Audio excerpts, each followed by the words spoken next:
సాయి మీద సమరం మొదలైన కాడి నుంచి సాయి భక్తుల నుంచి సరైన రిప్లైస్ లేవు, సరైన రెస్పాన్స్ లేదు. ఇప్పుడు ఒక సమఉజ్జి తగిలినట్లుగా అనిపిస్తూ ఉంది. రమణానంద చేసిన దానికి ఒక టాప్ నాచ్ సవాల్ కూడా ఇసిరేస్తూ ఉంటారు. లాస్ట్లో చూసుకున్నాం, ఉన్న పీఠాధిపత్యం నుంచి తొలగించబడ్డాడు కోర్టు ద్వారా. అయితే బహుశా ఈ సాయి భక్తులందరికీ ఏదో శాపం ఉన్నట్టుంది. సాయిబాబా శుద్ధ బ్రాహ్మణుడని ఎన్నో ప్రమాణాలతో నిరూపించడం జరిగింది. సాయి బ్రాహ్మణుడు అంటానికి మీ దగ్గర ఉన్న రెఫరెన్స్లు ఏంటో పట్టరండి. సాయి సచ్చరిత్ర మీ అందరికీ తెలుసు, కానీ మనం చూసే సాయి సచ్చరిత్రలన్నీ కూడా హాఫ్ బేక్డ్. మీకు తెలుసా? నిజం. ఆ శతప్రశ్న శరసంధానం విషయంలో నువ్వు చెప్పని విషయం నేను చెప్పాల్సిన విషయం ఒకటి ఉంది. అది ఏమిటయ్యా అంటే, ఈ రమణయ్యకైనా, బాబా భక్తులకైనా, లేకపోతే షిరిడి సాయి సంస్థానికైనా ఉన్నది రెండే ఆప్షన్స్. లలిత్ కుమార్ లెక్కలు లాగటం మొదలెడితే రాక్షసుని కొన్ని విషయాల్లో, ధర్మం జోలికి వస్తే నేను అలాగే ఉంటాను. సరే అనుకోండిరా, మీ కర్మ మీకు పోండ్రా అని వదిలేసాం. ఎక్కడుందో రమణ?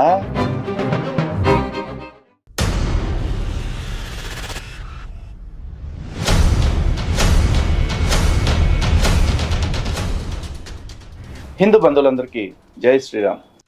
సాయి మీద సమరం మొదలైన కాడి నుంచి సాయి భక్తుల నుంచి సరైన రిప్లైస్ లేవు, సరైన రెస్పాన్స్ లేదు. ఎవరు పడితే వాళ్ళు సొల్లు చెప్పేవాళ్ళే, కానీ ఒక స్టాండర్డ్ రిఫరెన్సెస్ తోటి, లేకపోతే స్టాండర్డ్ అథారిటేటివ్ బుక్స్ తోటి వచ్చి మేము కౌంటర్ చేస్తామని ఒకటి కనపట్ల. ఇక డిబేట్ అంటారా, ఎవరు లేనే లేడు. కానీ ఇప్పుడు ఒక సమఉజ్జి తగిలినట్లుగా అనిపిస్తూ ఉంది. ఎవరు అనుకుంటున్నారా? ఇదే అండి, శివశక్తి షిరిడి సాయి అనుగ్రహ పీఠాధిపతిగా చెప్పుకునే, జగద్గురువుగా స్వయం ప్రకటితంగా చేసుకున్న రమణానంద అనే వ్యక్తి. నిజానికి అందరూ కూడా రమణానంద మహర్షి అని రాస్తూ ఉంటారు. అతనికి మహర్షి అనిపించుకునే యోగ్యత లేదు అనేది నా వ్యక్తిగత అభిప్రాయం. కావున నేను అతన్ని మహర్షి అని పిలవట్లేదు. అలాగే రమణానంద గారు అందామంటే కూడా ఎందుకో మర్యాద రావట్లేదు. అలాని రమణానంద గారు అందామంటే ఏమో కేసులు పెట్టేస్తా ఉన్నాడు. ఆల్రెడీ 2 కేసులు పెట్టున్నాడు. కాబట్టి ఈసారి రమణానంద గాడు అనకుండా రమణానంద అని పిలుస్తూ మాట్లాడుతున్నాను. లేదు మధ్య మధ్యలో ఆ ఆనందం కూడా ఎందుకు నాకని చెప్పేసి రమణ అని సరిపెట్టేస్తాను. ఎందుకంటే అతను అసలు పేరు జీవి రమణయ్య కాబట్టి. మొత్తానికి నిన్న ఏదో ఒక వీడియోలో రెస్పాండ్ అయ్యి సాయిబాబా మీద కొంతమంది మూర్ఖత్వంతో చేస్తున్న వాటికి నేను సమాధానాలు ఇస్తాను అంటూ వచ్చాడు. అతనేమన్నాడు? అతను మాట్లాడేదానికి మన కౌంటర్ ఏంటి? ఆ కౌంటర్కి 8 years బ్యాకే హిందూ జనశక్తి చేసిన కౌంటర్లు ఏంటి, ఎన్కౌంటర్లు ఏంటి అన్నీ కూడా ఇప్పుడు ఏకరువు పెట్టి చూపిస్తా. దాంతోపాటు బోనస్గా రమణానంద చేసిన దానికి ఒక టాప్ నాచ్ సవాల్ కూడా ఇసిరేస్తూ ఉంటాను. లాస్ట్లో చూసుకుందాం. రమణయ్య 10 సంవత్సరాల కిందట ఒక పీఠాధిపతి బాబా గురించి చాలా అనుచితమైనటువంటి వ్యాఖ్యలు, ఒక పామరుడు కూడా మాట్లాడలేని మాటలను అతను మాట్లాడడం జరిగింది. మరి పాపాన్ని మూటగట్టుకొని ఏం చేశాడు? ఉన్న పీఠాధిపత్యం నుంచి తొలగించబడ్డాడు కోర్టు ద్వారా. రోగాలతో సతమతమై చనిపోయాడు. ఇప్పుడు అర్థమైంది కదా, ఇతను మాట్లాడుతున్నది పరమ పూజ్య స్వరూపానంద సరస్వతి స్వామివారి గురించి. అయితే బహుశా ఈ సాయి భక్తులందరికీ ఏదో శాపం ఉన్నట్టుంది. మీరు పొరపాటును కానీ నిజం చెబితే మీ తలకాయి 1000 వాక్కలైపోయి చచ్చిపోతారు అని ఇప్పుడైనా శాపం ఇచ్చారేమో. పొరపాటుని నిజాలు చెప్పరు, గ్రంథాల విషయంలో నిజాలు చెప్పరు, చివరికి మహాత్ముల విషయంలో కూడా నిజాలు చెప్పరు. ఈయన అంటున్నాడు కదా, స్వరూపానంద స్వామి వారిని కోర్టు ద్వారా అతని పీఠాధిపత్యం కోల్పోయారు అని చెప్పేసి. ఎవరు స్వామి పీకిందే?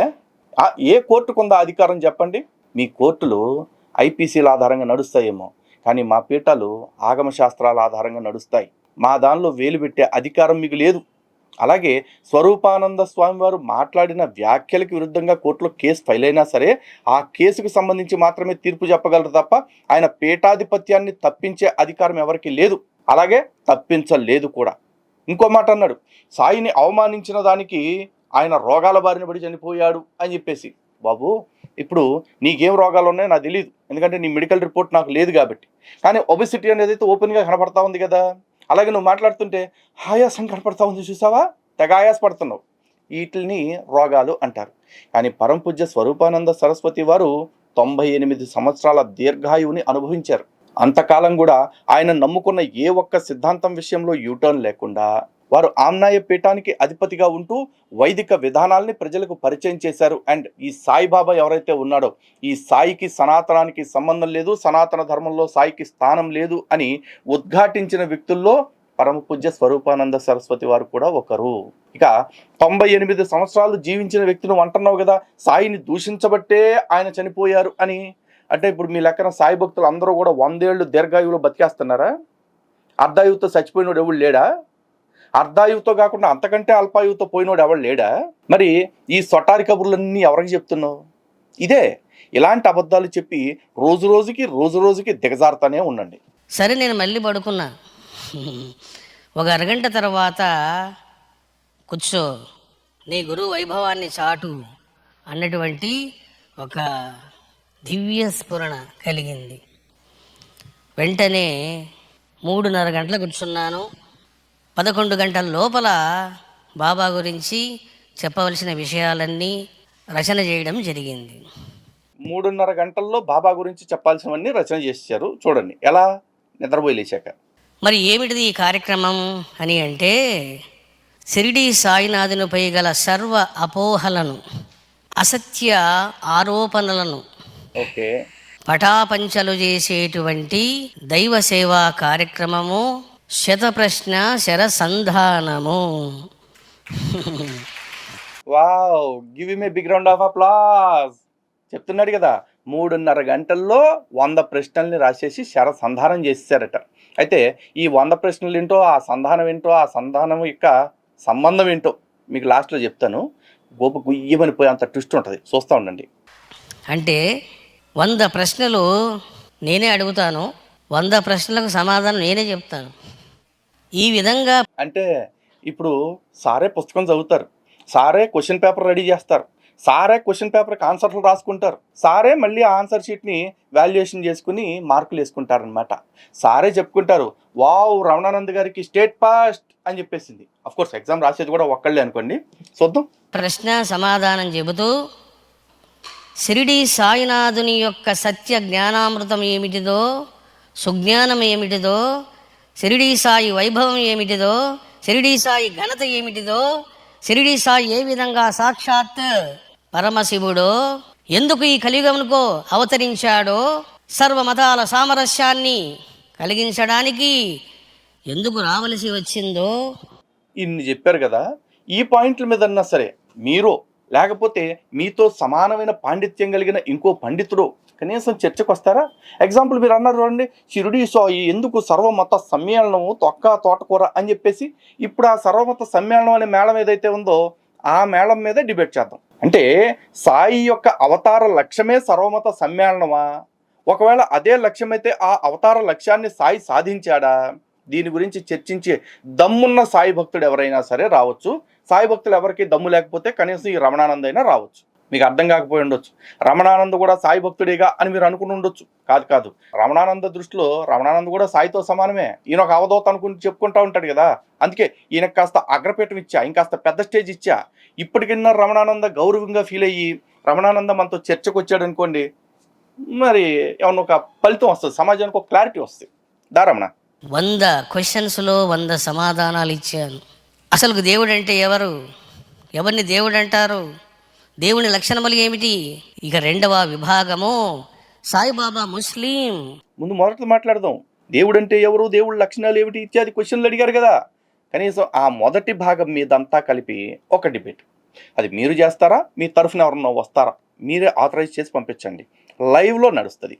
ఇక 2వ విభాగము సాయిబాబా ముస్లిం అని ఏ విధంగా చెబుతారు, సాయిబాబా శుద్ధ బ్రాహ్మణుడని ఎన్నో ప్రమాణాలతో నిరూపించడం జరిగింది.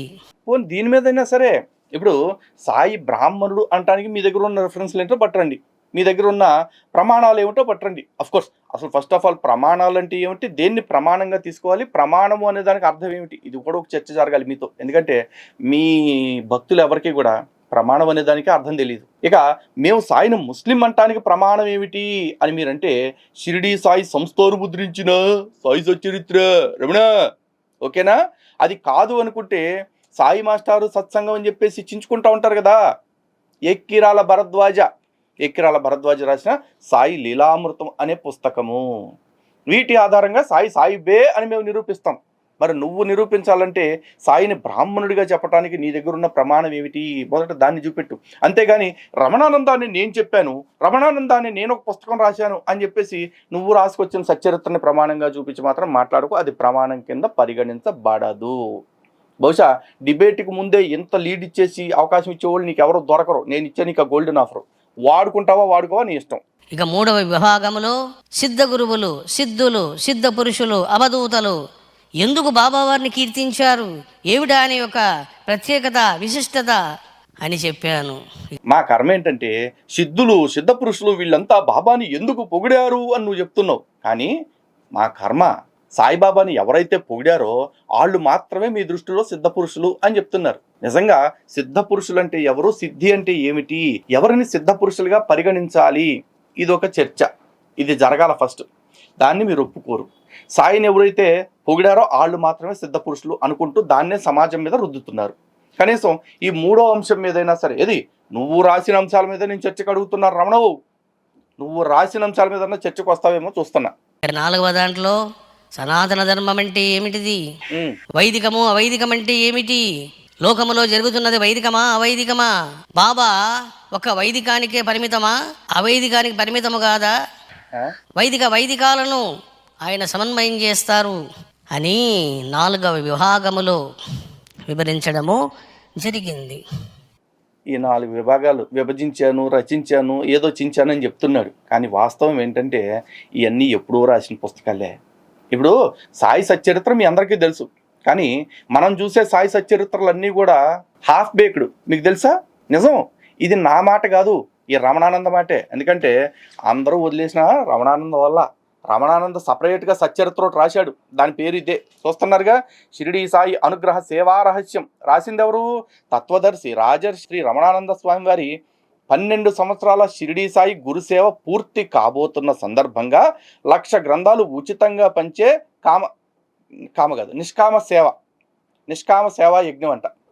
సో ఈ నిష్కామ సేవా యజ్ఞం రాసి నిత్య పారాయణ గ్రంథము అని రాశాడు. పైగా ఈ గ్రంథం యొక్క ప్రత్యేకత ఏమిటి అంటే ఇది 1, 2 కాదు, 1,00,000 పుస్తకాలు ముద్రణ చేశారు. పైగా దీని విలువ ఎంత తెలుసా? ఉచితం.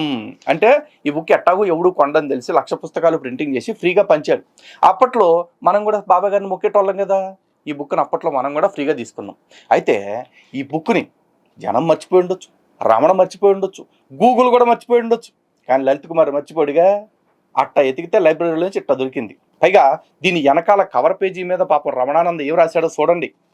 షిరిడీ సాయి సచ్చరిత్రను ఎందరో రచించారు, చాలామంది సాయి చేసిన అద్భుత లీలలను చమత్కారాలను రాశారే గాని ఆ లీలలు ఏ ఉద్దేశంతో సాయి చేసినది, ఏ ప్రయోజనాన్ని ఆశించి సాయి చేసినది, ఆ లీలల వెనక ఉన్న సాయి తత్వము, బోధ, సందేశం ఏమిటో విపులంగా చెప్పలేకపోయారు.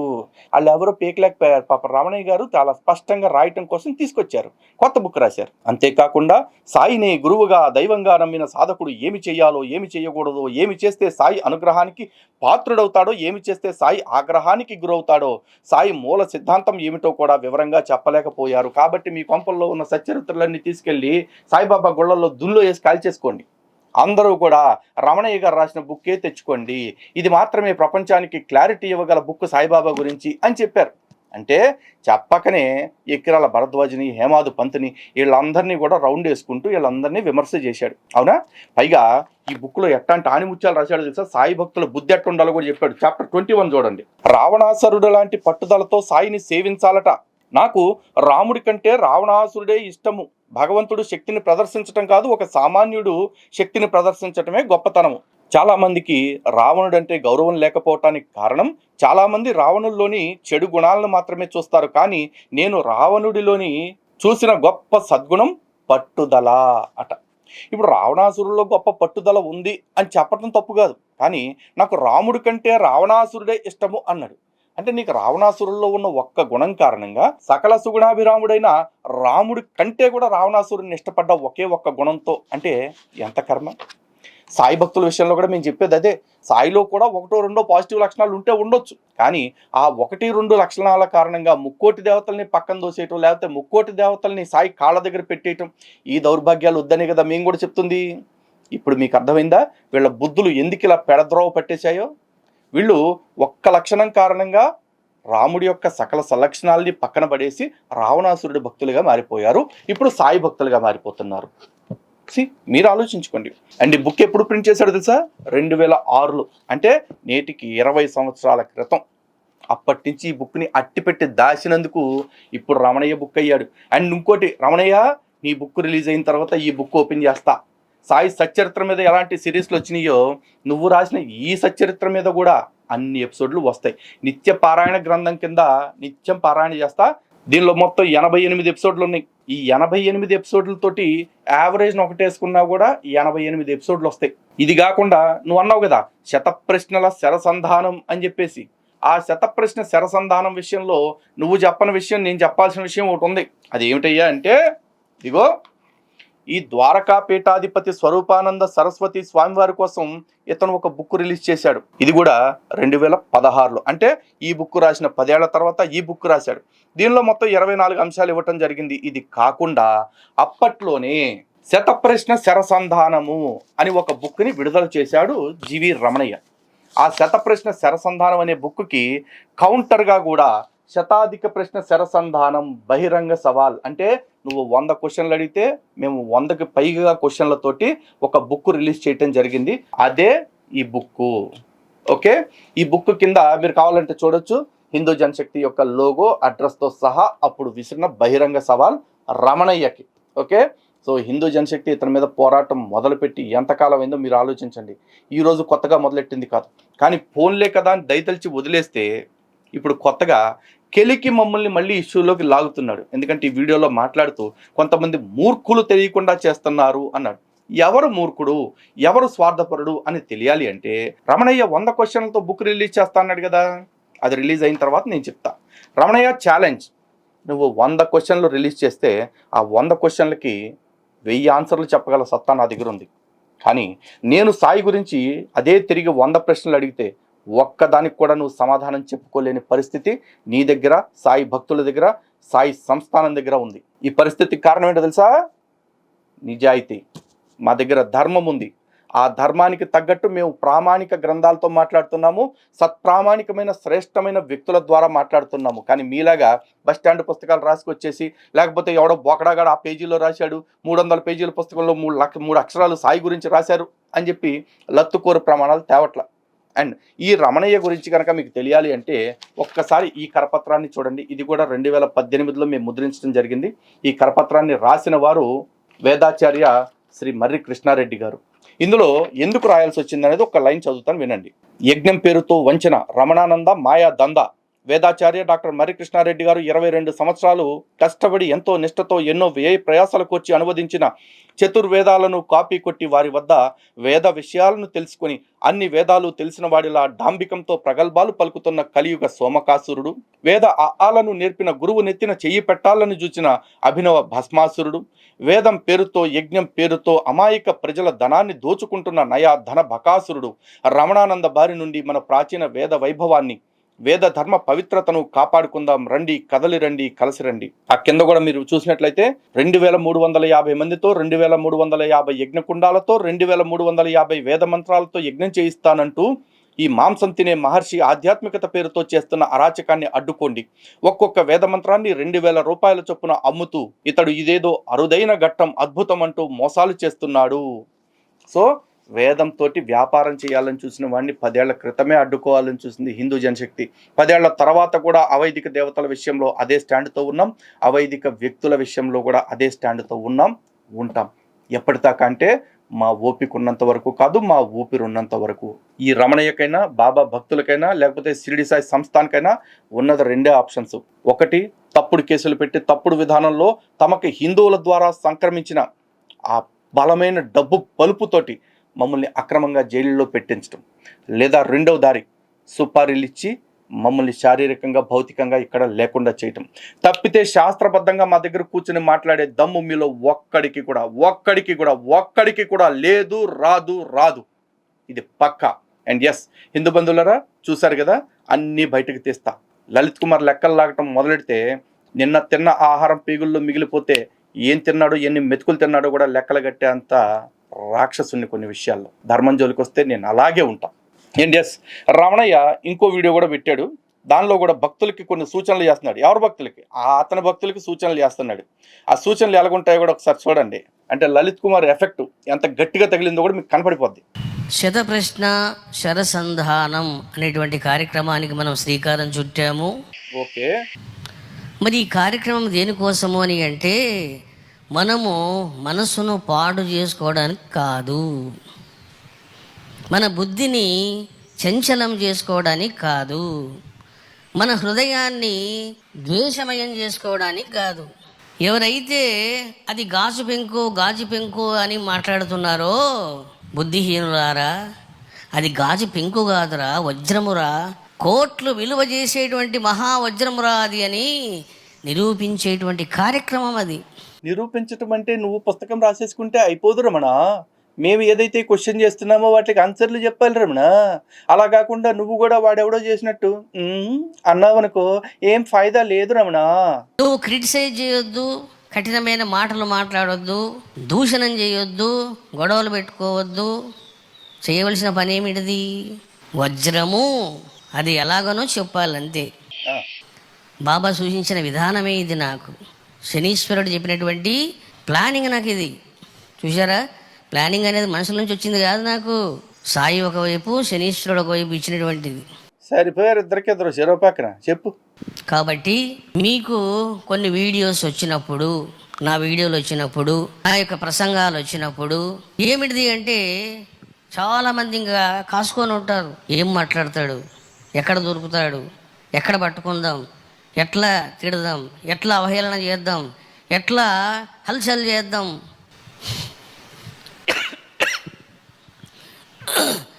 ఎట్లా సిద్ధపురుషుడికి దగ్గు వస్తుంది, ఎట్లా వైరల్ చేద్దాం అనుకుంటుంటారు. అనుకోని, ఎందుకంటే వాళ్ళ మనసు అట్లా ఉంది, వాళ్ళ బుద్ధి అట్లా ఉంది, ఆ ప్రకారమే వాళ్ళు అట్లా చేస్తారు. మరి మన బుద్ధి ఎట్లా ఉండాలి? నా మీద కేసులు పెట్టినట్టు ఉండాలి. శుద్ధంగా ఉండాలి, పవిత్రంగా ఉండాలి, దైవమయంగా ఉండాలి. కాబట్టి మీరు కామెంట్స్ పెట్టేటప్పుడు వల్గర్ భాష మాట్లాడద్దు, నెంబర్ 1. నెంబర్ 2, దూషణము వద్దు. చెప్పేదేదో సౌమ్యంగా మంచిగా కామెంట్ పెట్టు. ఇక వాళ్ళకు ఫోన్లు చేసి మీరు కష్టాలు కొని తెచ్చుకోవద్దు. ఎందుకంటే నువ్వేమో ఏమి తెలియని అమాయకుడు. గురుసేవ అంటావు, గురు ప్రేమ అంటావు, శివధ్యానం అంటావు. కానీ వాళ్ళు ఆరిపోయిన కథలు వాళ్ళకు ఉంటాయి. కాబట్టి నువ్వు ఏదో మాట్లాడతావు, దాన్ని వాడు రికార్డు చేస్తాడు, మళ్ళీ ఆ బాణం నీకే వేస్తాడు. చూసారా? కాబట్టి ఏ క్రిటిసైజ్ నువ్వు చేయొద్దు, సత్యం చెప్పాలంతే. అంతేగాని ఇంకా ఫోన్ చేయడం, ఆవేశంగా మాట్లాడడం ఇవన్నీ మంచి పనులు కావు. ఇలా చేస్తే మీరు బాధపడతారు, నన్ను కూడా బాధకు గురి చేసిన వాళ్ళు అవుతారు. సంఖ్యాడండి. నువ్వు కామెంట్ పెట్టొద్దు నేను చెప్పడం లేదు, కామెంట్ పెట్టాలను. కొన్ని విషయాలు మీరు తెలుసుకోవాలి. ఎందుకంటే కాలం మారిపోయింది ఇప్పుడు. చూడండి, మనం ఎంత పూర్గా ఉన్నాము అంటే నన్ను చాలామంది అప్పుడప్పుడు ఇష్టం వచ్చినట్లు మాట్లాడారు కదా. మరి మనం ఏమైనా పట్టించుకున్నామా? ఏం పట్టించుకోలే. ఎందుకు పట్టించుకోవాలా? భువనగిరిలో 2 కేసులు పెట్టినప్పుడు పట్టించుకోలేదా? సరే అనుకోండిరా, మీ కర్మ మీకు పోండ్రా అని వదిలేసాం. ఎక్కడుందో రమణ? ఆ వంకాయలు బలరాం ఉన్నాడు కదా, 2 కేసులు పెట్టాడు, ఎత్తుకు కావాలంటే. కానీ లోకం అట్లా లేదు. ఏం చేస్తారు? రిపోర్ట్ కొట్టడం నేర్చుకున్నారు. అంటే ఏంటో తెలుసిన, ఒక 100 మంది, 200 మంది, 500 మంది కనుక ఒకేసారి రిపోర్ట్ కొట్టారనుకో, ఆ వీడియో లేచిపోతుంది. ఏదో ఒకసారి ట్రై చేసి చూడు ఈ వీడియోని. రిపోర్ట్లు కొట్టించు. 200 కాదు, 2000 రిపోర్ట్లు కొట్టించు. ట్రై చేయి. మరి ఇటువంటి పనులు మనం ఎప్పుడైనా చేసామా? నీ వీడియో చూసిన వాళ్ళే 2000 మంది లేరు. నువ్వు రిపోర్ట్లు కొట్టమంటే కొట్టేది ఎవరు చెప్పు? ఎవరైతే నీకు నెగిటివ్ వీడియోలు పంపించినాడో నువ్వు పాజిటివ్ వీడియోలు పంపించు మనకి. కబీర్ దాస్ ఒక మాట అంటాడు, ఎవడైనా నీ మీద ముళ్ళను వేస్తే నువ్వు పుష్పాలను వేయి అన్నాడు. ఇంకా నయం, ఇంకా ఎవడైనా నెగిటివ్ వీడియో పెడితే పాజిటివ్ వీడియో పెట్టమని చెప్పడం లేదు. కబీర్ దాస్ టైంకి యూట్యూబ్ లేదు రాజా. నీదే కథ. నెగిటివ్ వీడియోలు నీకు ఎవడైనా పంపిస్తే, నీ స్నేహితులు కావచ్చు, నీ ఫ్రెండ్స్ కావచ్చు, లేకపోతే నీ ఆప్తులు కావచ్చు, నువ్వేం చేస్తావు? పాజిటివ్ వీడియోస్ వాడికి పంపి ఏమవుతుందో తెలుసునా? వాని బుర్ర పరిశుద్ధం అవుతుంది. వాడు ఇటువంటి తప్పు పని చేస్తున్నాను నేను అని మనసును సరిదిద్దుకుంటాడు. మరి ఇప్పుడు ఓ పని చేయాలి, ఆ వంకాయలోడికి చెప్పి నా మీద పెట్టిన 2 కేసులు వెనక్కి తీపిచ్చేసుకో. అప్పుడు నా బుర్ర కూడా పరిశుద్ధమయ్యి, అయ్యయ్యో ఇప్పుడు నా మీద కేసులు వెనక్కి తీసేసుకున్నారు కాబట్టి రమణానంద మీద నేను ఇదివరకు ఇట్లాగా మాట్లాడకూడదు అని సాఫ్ట్ విమర్శలు చేస్తాను. Ramana, get ready. చెప్పే ముందు చేసి చూపించాలి, దాన్నే ఆచరణ అంటారు. నీ చిత్తశుద్ధి ఏంటో, నువ్వు ఇప్పుడు చెప్పిన మాటలకి ఎంతవరకు కట్టుబడి ఉంటావో వంకాయలతో చెప్పు. ఇప్పుడు ఆ కేసులు విత్డ్రా చేయించుకుంటావా లేదా అనేది చూద్దాము. ప్రపంచానికి ఇదే మనం పెట్టే మొట్టమొదటి సవాల్. ఓకేనా? ఉపాసకులు ఉపాసకులాగానే ఉండాలి కాబట్టి కొన్ని ప్రిన్సిపల్స్ మీరు తెలుసుకోండి. ఎవరితో కూడా ఫోన్లో వాదోపవాదాలు చేయొద్దు. కాల్ రికార్డులు అయిపోతాయి, రికార్డు చేయబడతాయి, అప్రతిష్ట పాలవుతారు. ఇప్పుడు సబ్జెక్ట్ ఉందనుకో, ఎందుకు అప్రతిష్ట పాలవుతారు? ఎందుకంటే వాళ్ళ దగ్గర సబ్జెక్ట్ లేదు కాబట్టి, సారీ, సాయి మతంలో సబ్జెక్టు లేదు కాబట్టి, శాంటిటీ లేదు కాబట్టి వాళ్ళు కాల్ రికార్డులు అయిపోతున్నారు, మన ఛానల్లో వీడియోలు అయిపోతున్నారు. అది మ్యాటర్. అగ్ని ఆర్పుతుందా?